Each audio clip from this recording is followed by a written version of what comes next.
Selon les dernières estimations, le parti du président ukrainien rassemble plus de 42,4% des bulletins des élections législatives, un score nettement inférieur aux 73% d'électeurs qui avaient élu Volodymyr Zelensky en avril, mais suffisant pour renouveler très largement l'Assemblée nationale.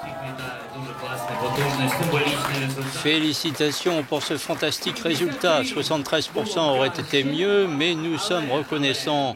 Je parle en mon nom et pour tous les Ukrainiens. Nous sommes reconnaissants au peuple ukrainien pour son soutien.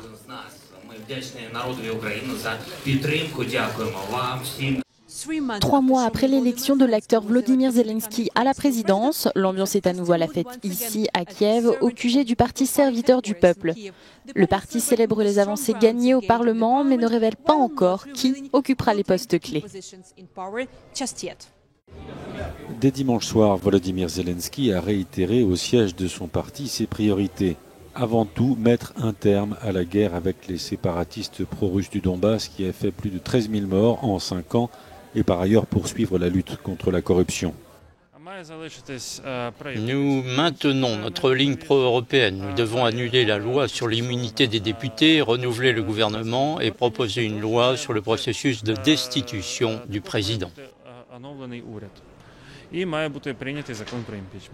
4 autres partis franchissent le seuil des 5% de suffrage pour entrer au Parlement, mais sont loin derrière. On retiendra les 12,8% du parti pro-russe et l'entrée au Parlement de Golos, le parti du rocker Sviatoslav Varatchuk, qui obtient 6,5%.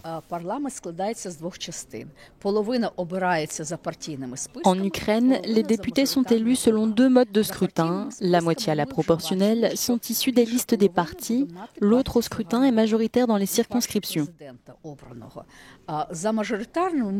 Plus de la moitié des sièges électifs à la proportionnelle revient au parti du président, mais on ne connaît pas le résultat définitif dans les régions et donc on ne sait pas si le président pourra ou non gouverner sans faire de coalition.